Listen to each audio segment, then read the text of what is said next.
step over here. Any elected officials, we're asking them to come up as well. If there's anybody representing an office in connection with an elected official, please step up here. We're here today to talk about the filing of a historic lawsuit on behalf of the oldest black institution of higher learning in America, Cheyney University, founded in 1837. We're going to go into more detail throughout this press conference, but I want to first introduce Junior Stanton. Junior Stanton is going to moderate today's press conference. He's going to do it because he knows everything that needs to be known about Cheyney, but more specifically, he's the president of the National Alumni Association of Cheyney University. So without further ado, Mr. Junior Stanton. All right. Good morning, everyone. Thank you for coming out. First, I'd like to acknowledge the members of the Heating Cheyney Call Steering Committee, Mr. Sonny Harris, who convened and in April of 2013 called us all together, Mr. Oscar Hankinson, Mrs. Gaynell Turner-Lewis, Kathleen Johnson Pillerman, Kristen Justice, who is a student at Cheyney, very active. In their absence, Edmund Rusty Briggs, Paul Turner, and Barbara Daniel Cox, and also Jeffrey Hart. I'd also like to acknowledge the supporters of Heating Cheyney's Call, the Congressional Black Caucus, the legislators, the alumni who are here, and friends and family of Cheyney. This is an important occasion because we are here to redress and remedy a long-standing policy of discrimination and failure to give the money, programs, and the quality of education at Cheyney University from the federal government, the state government, on down. Now we will introduce Sonny Harris, Professor Sonny Harris, who will give us a background on the history and discrimination, the long-term and ongoing discrimination against Cheyney University. Professor Harris. Good morning, everyone. My name is Professor Sonny Harris. I'm a professor of mathematics. I was hired in 1970 by Dr. Wade Wilson. Dr. Wilson used to always say that out of the 14 state universities, that Cheyney University was always the stepchild of all the other state schools.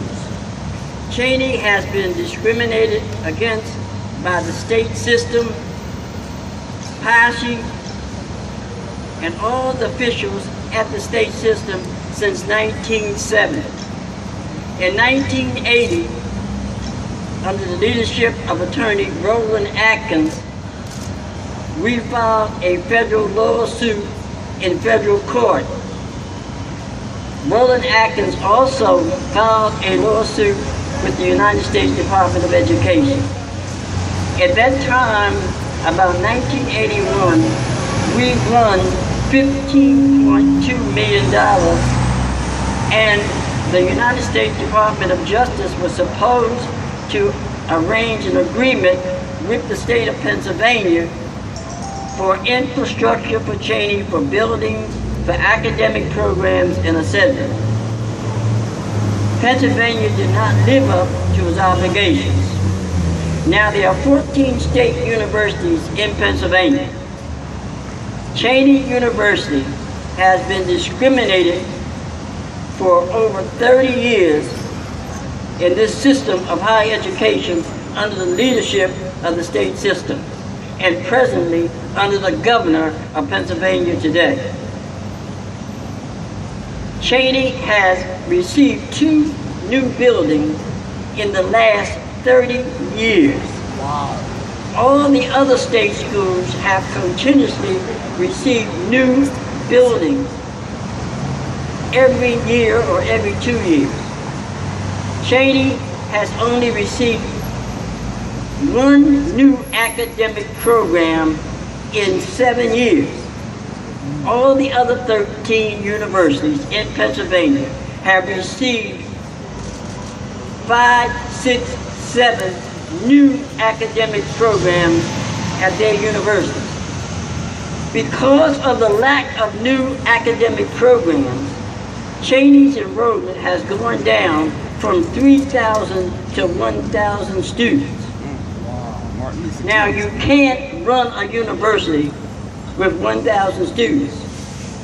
You have to have new academic programs to attract students of all races, and you have to be able to advertise those programs so students from all over Pennsylvania and nearby states could come to Cheyney. But Cheyney hasn't been given the money for this. They owe Cheyney millions of dollars from the 1999 lawsuit. Now, what we have to look at is that during the winter time, because of the pipes in Cheyney are so old, sometimes students in the wintertime don't have heat, they don't have running water. When the pipes break, the buildings flood. And then that costs thousands and thousands of dollars to repair that. Right. Now, the state system has known about this for the last 10 years. And they will probably say they have done more for Cheyney than other state universities. They say to us, we want to make you equal. They can't make us equal when you have discriminated against us for 30 years. Right. You have to give us more money than you give any other state school. It's like this. If you take 14 people and put them on a football field and you say you have to run a mile around, that's 4 laps around a track. So you say to all the other 13 schools, you get up on the line, but Cheyney, your runner has to stay here. Then you shoot the gun, and all 13 other students run around the track, and they run around twice. That's half the mile. Then they say to Cheyney students, now you can get in the race. We're gonna make you equal. Well, how can they make you equal when they already have 2 laps around? Right. So what I'm trying to say is, they keep on saying, we want to make you equal. We don't want to be equal. We want more than what we have gotten in the last 30 years. We want our students at Cheyney University to have the same type of education as Westchester, IUP, Millersville, and all the other state universities. And they're not getting this type of education. And this is one of the reasons why we decided that we're going to go into federal court. We have been negotiating with the state for almost 1 year. And we've been going to Harrisburg all the time, trying to sit down with their attorneys. At first, things seemed to be very positive. Then all of a sudden, in the last 3 months, everything went downhill. They were trying to drag their feet and stall. So Michael Cord and Joe Tucker, our attorney, said, look, we can't take this. We're going to go in federal court and we're going to settle this right now. And that's why we're here today. This is just a little bit of the background of what they have done to this university out there in Cheyney, Pennsylvania. Thank you very much. All right. Thank you. Professor Harris mentioned our legal team.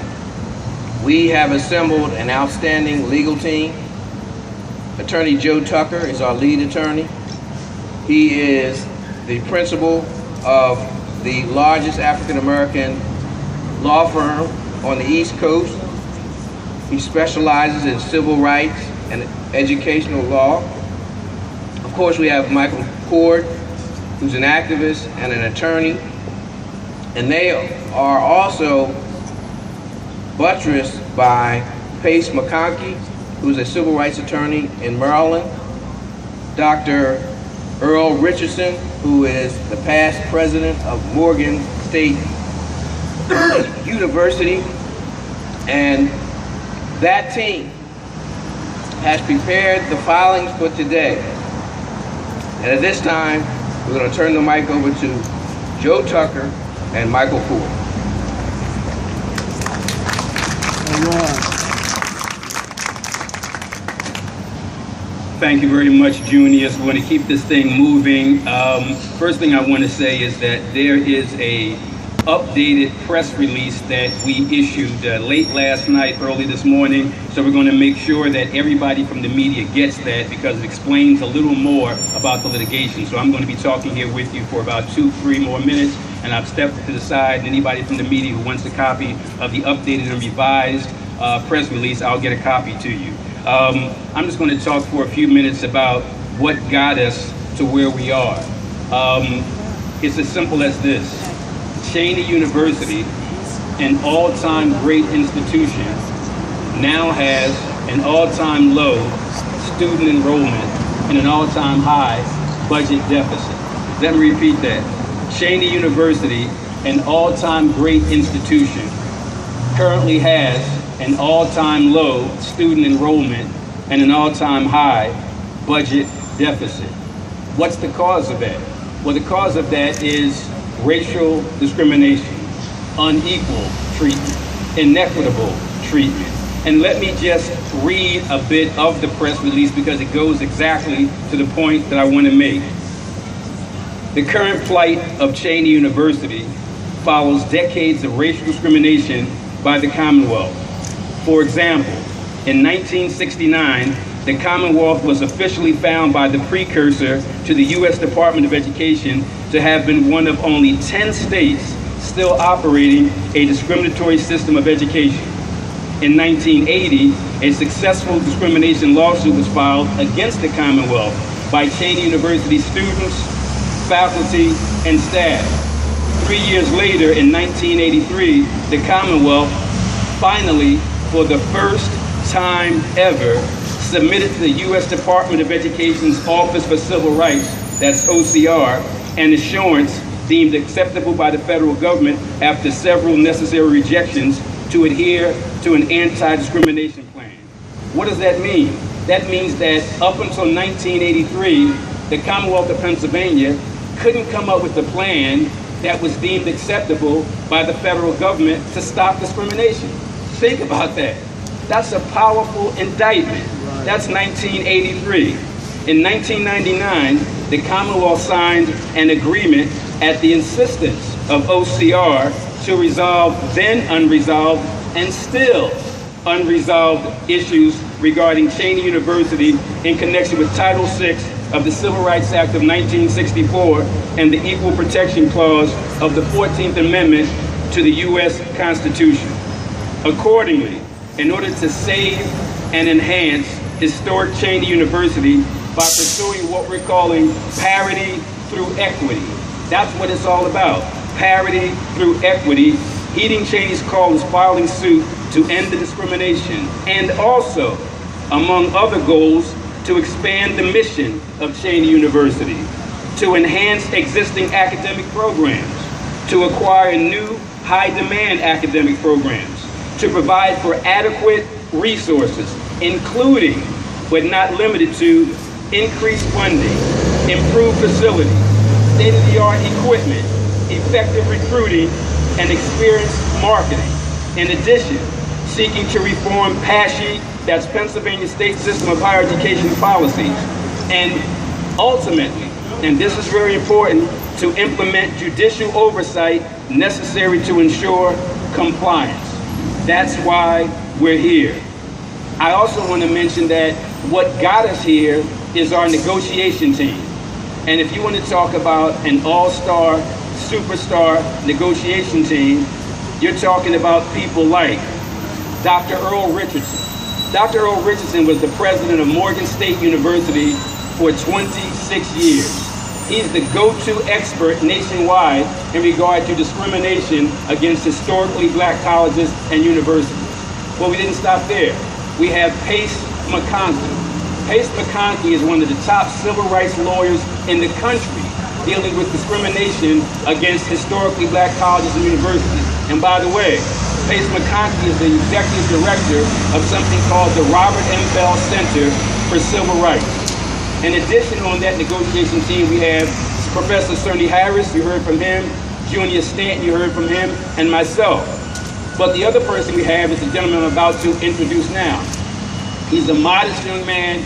He's a humble young man. He hates for people to blow his horn and talk about what a great guy he is, but he is a great guy. His name is Joe H. Tucker Jr. Not only is he one of the greatest attorneys in Philadelphia, he's the founding partner of the largest and most prominent black law firm on the East Coast. He's on our team, and he's our lawyer. Without further ado, Joe H. Tucker Jr. All right. Thank you, Michael. 50 years ago, the country ended, legalized apartheid here in the United States with the passage of the '64 Civil Rights Bill. We are here now, 50 years later, seeking to enforce the federal government and the state government to stop apartheid in the state education system. This case centers upon a 1999 Department of Justice Office of Civil Rights agreement where the state, under then Governor Tom Ridge, made specific promises as to what it would do to stop apartheid in higher education in the state of Pennsylvania. The state has failed to do what it was supposed to do. The state has failed to abide by its specific commitments that it promised the federal government that it would do. In turn, the federal government has failed to force the state to live by its promises. Okay.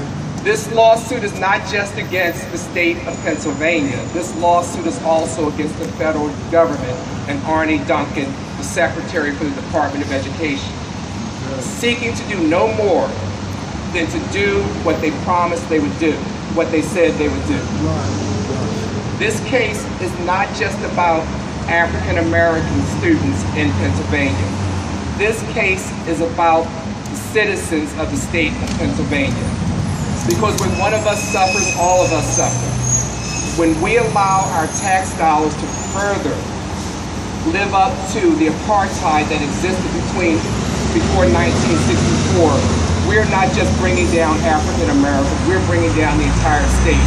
We're not giving everyone an equal opportunity to succeed. So we are asking the state of Pennsylvania to live by its commitments, and these are specific commitments. We are asking the federal government, they broke their commitments, they broke their solemn promise to end apartheid in education, the way it's funded.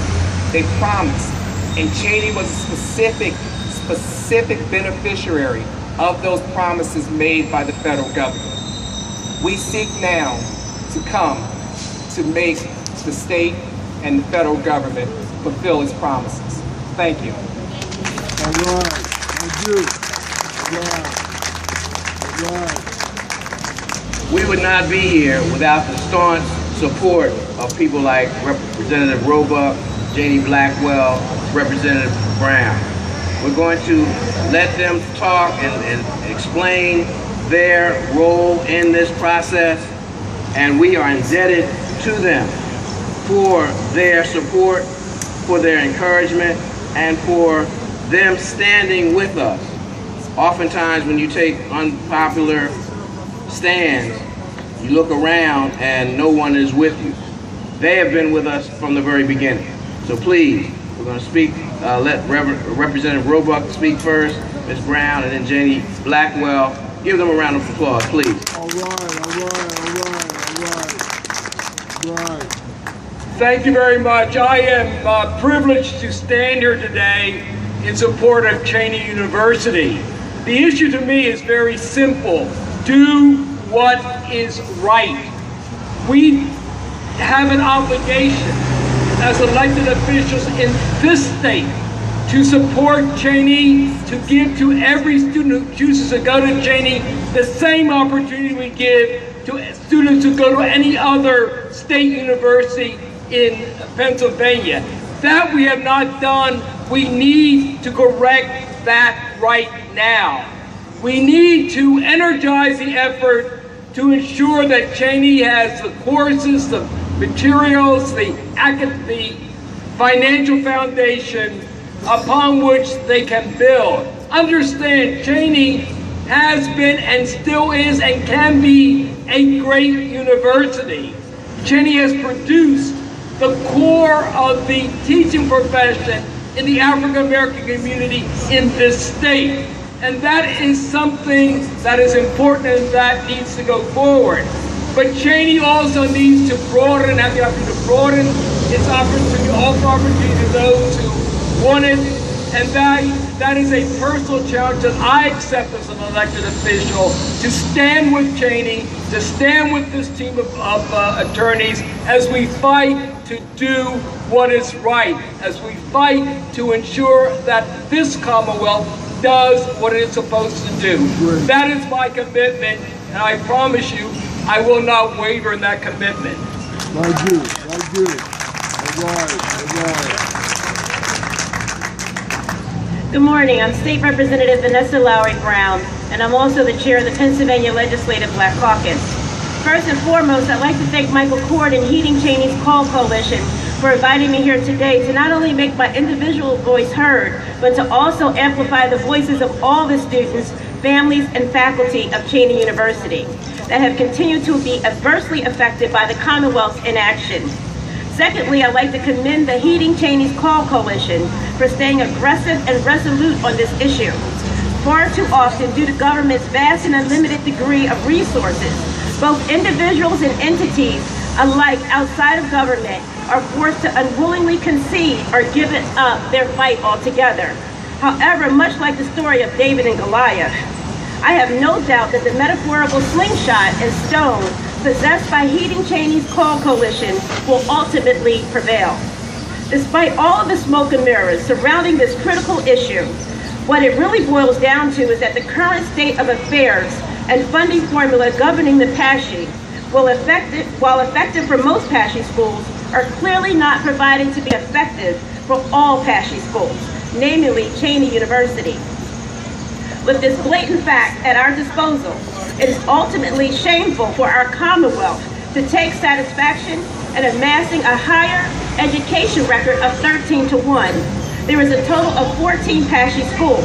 The goal is and should be always to strive to ensure that with respect to our PASHE schools, that our Commonwealth amasses a higher education record of 14-0, with absolutely no losers in the bunch. Sadly, what I have eventually come to realize as both a citizen and public official is that everyone loves to use the soundbite of investing in the future of our children. However, when the circumstances are right for action and the social dynamics clearly present themselves, very few in government are truly willing to put their money where their mouths are. Therefore, today, with less than a week before the election, I strongly urge everyone in attendance to demand that their public officials account for their rhetoric by making their actions speak louder than words for a change. Thank you. All right. Thank you. Good morning.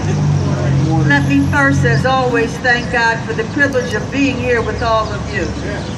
Certainly to the Alumni Association, my colleagues in government and justice, the lawyers, and Michael Cord, who's been on the mark, certainly Mr. Tucker as well.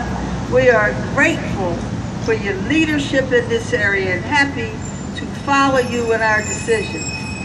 I'm a third generation former teacher, so it's in my family. We've been there, we love Cheyney, and we are fighting for its survival. I will say that when Michael Cord talks about parity and equality, he's right on mark. It's so very important.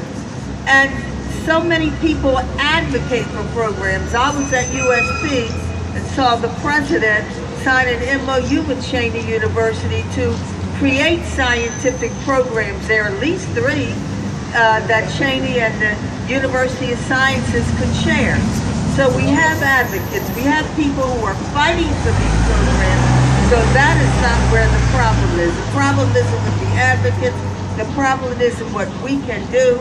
The problem is not people having ideas about how we learn, but the problem is the system of Cheyney getting the dollars it needs and the program it needs from those who make those decisions.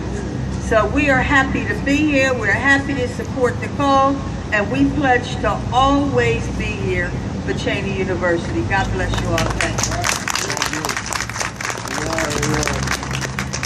At the end of the day, this is about students, preparing the institution so that the students who attend Cheyney will have all the benefits, will have all the programs, will have all the accoutrements that the other schools have.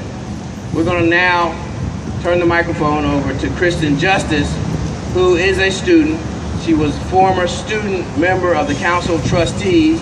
She's very knowledgeable about what's going on, and she is a true representative of the quality of students that Cheyney University produces. Ms. Justice. All right. I thank you all first and foremost for joining me in the fight for my university. Cheyney University is founded on the mission of cultivating competent, reflective, visionary leaders and responsible citizens. I stand before you today a member of that mission. I stand before you today living that mission. Unfortunately, though, my education is not equal to the education of other students at the 14 other institutions within PASH's system for higher education. Because it is not equal, I do not receive the same resources nor educational resources that are available to all 13 other institutions. Although I am an articulate, vivacious, ambitious young woman, the opportunities available to me are limited. So the fight to heed Cheyney's call is a fight that all students that are at my institution unite for, that all alumni who have received a quality education from the oldest institution for higher education believe in. The fight that elected officials stand with us today still believing in. So I ask, as a student, as a future alumnus of this university, I sincerely ask that not only do you contact your elected officials to make sure that they uphold their word and honor, but that you also join us in this fight to restore, rebuild, and ensure that we get parity with equity for Cheyney University, the oldest institution of higher education for colored youth. Thank you. All right. Well done. Now we're going to call back Attorney Cord. He has letters of support. Many of our supporters were not able to be here this morning, but we want to let you know the broad-based support we have in this initiative. Attorney Cord. All right. Before I acknowledge the elected officials and other civic leaders who have supported Heeding Cheyney's call, I was standing off to the side when I heard Kristen Justice speaking. And I actually got kind of emotional and tears welled up. I mean, think about that. You heard this bright, young, African-American lady. She's special, but not really special.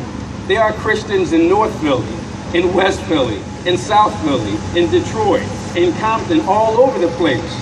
And if they got the opportunity that somebody like I got, born and raised in North Philly, to a single mother, but Cheyney laid the foundation to get me a full academic scholarship to go to law school and stand here before you.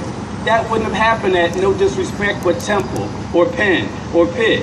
So just like I was able to get where I am only because of Cheyney, Kristen Justice is able to stand here before you. And this is just the beginning. If she's this bright, this articulate, this intellectual at this young age, at this stage in life, imagine her at 30 and 40 and 50. She is the manifestation and the personification of the potential of historic Cheyney University. Let's give her another big round of applause. All right. Having said this, and I want to make sure that we spend enough time at the end for Q&A, I just want to name some of the elected officials and some of the civic leaders who have supported our efforts. First, Reverend Renee Mackenzie Hayward, the pastor of the Historic Church of the Advocate.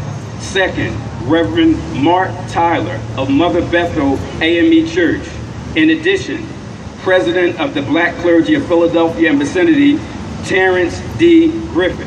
And by the way, representing him today is Reverend Clarence Pemberton. Is Reverend Pemberton here? I'm going to give him a shout out. He's somewhere around, he's supporting our efforts, and that's the black clergy of Philadelphia. In addition, a man who always steps up to the plate anytime we need help from the federal level, Congressman Bob Brady. Also, on the state level, Representative Michelle Brownlee. In addition, Representative Stephen Kinsey. Also, the prominent and preeminent Barristers Association of Philadelphia, the black lawyers group here in Philly. All of the members, and in particular, some of the ones I know have been supporting us from the very beginning, Kevin Mincy, and also my good friend, attorney Berto Elmore. All these individuals and organizations, and many more, have been supporting the efforts of heeding Cheyney's call. We appreciate what they've done. In addition, and I definitely can't forget, all of the Cheyney alum who took time off of work after last-minute notice to come here and support their alma mater. Let's give the Cheyney alum and supporters a big round of applause. All right. And in particular, I want to give a big shout out to my good friends Curtis Morris, Reverend Curtis Morris, and Glenn Wilson, the gentlemen proudly displaying the Heeding Cheyney's Call banner. And with that, we're going to ask Attorney Joe Tucker and Junior Stanton and Sonny Harris to step forward to answer any questions that the media might have. And if you don't understand, because we did such a great job. Yes.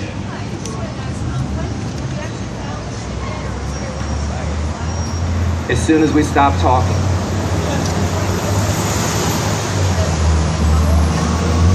No, there's not a specific dollar amount.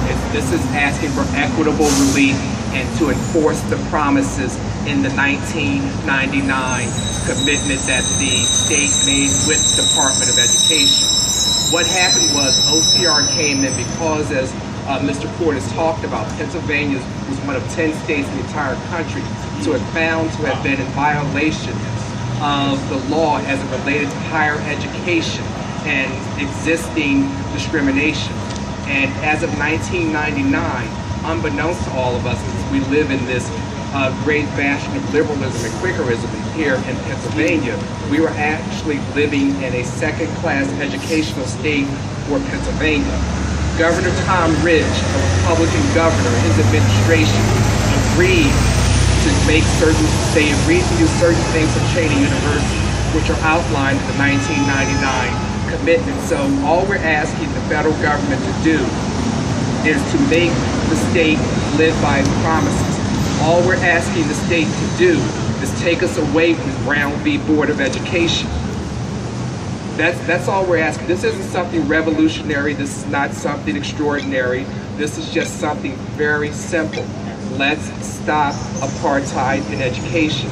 We cannot have separate but equal. And it's a very thing, one of the things you learn, you didn't need to go to law school to learn that. Right. Separate but equal is not equal, and it's not the law in this Commonwealth or this country. Whoa.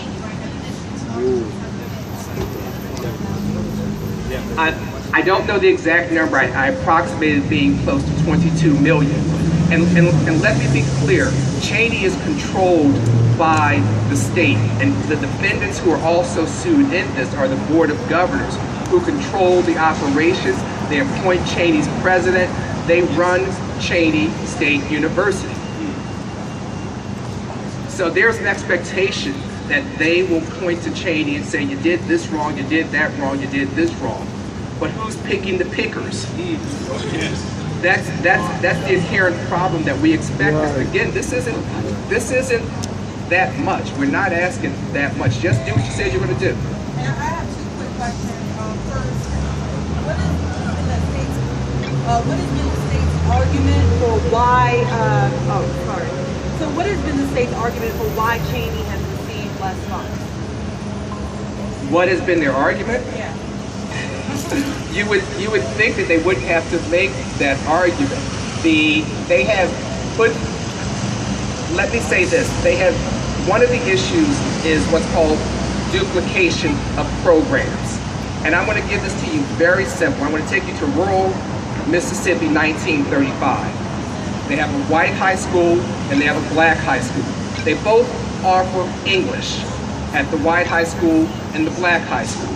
They say we're funding the black high school and we're funding the white high school. That's separate and unequal, and that's what's been going on here. They've been having program duplication throughout the state system where they fund programs. For example, computer science, which is one of the specific areas that the state promised it would push Cheyney in the forefront. I dare you to take a look at Cheyney's computer science programming offerings, and you will see that it pales in comparison with other state universities. We're not asking to take away things from other state universities. We're saying let's maintain a system. Let's maintain a system that attracts all students, the best and the brightest, regardless of their color. But what has happened is they've relegated Cheyney to second-class citizenship when it comes to higher education. And my second question is, can you give me an example of the chasm between the differences in funding? So one school, for example, would get X amount of dollars, and how much would Cheyney get? I don't think it's necessary to point out the dollar differences, because this isn't Cheyney versus Westchester or Cheyney versus Shippensburg or Cheyney versus Millersville. This is Cheyney asking for what it's due to make it the same level of school as the other schools. Right. So the question is, and I want to be clear about this, we are not pitting Cheyney against Westchester, Millersville, Shippensburg, Clarion, California. That is not what's going on here. This is not a us versus them. This is a Cheyney issue. Right.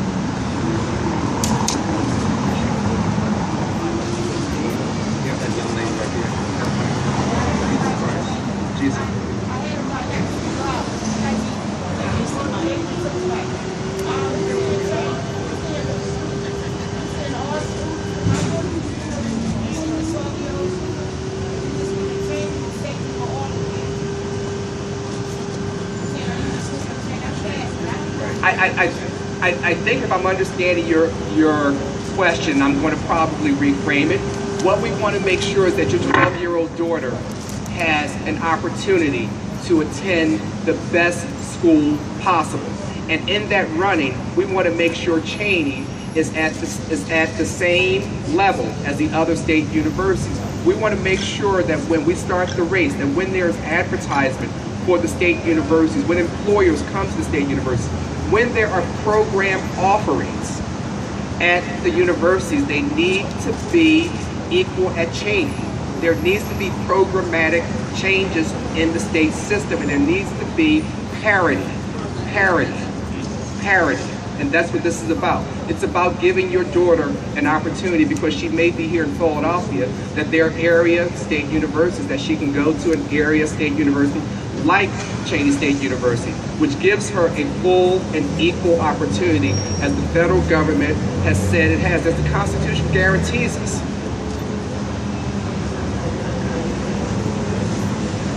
Any other questions? All right, hearing none. I'm trying to get the microphone to him. Jeff, your turn. We do have the press. We do have the press releases for the media, the credentialed media, and just see Michael and he will give it to you. We thank you for your attendance here today. Keep your eyes and ears out as this progresses through the system, because it will be a historic and a monumental case that we need. It will be almost similar to Brown versus Board of Education in terms of its implications. Thank you. All right. Thank you.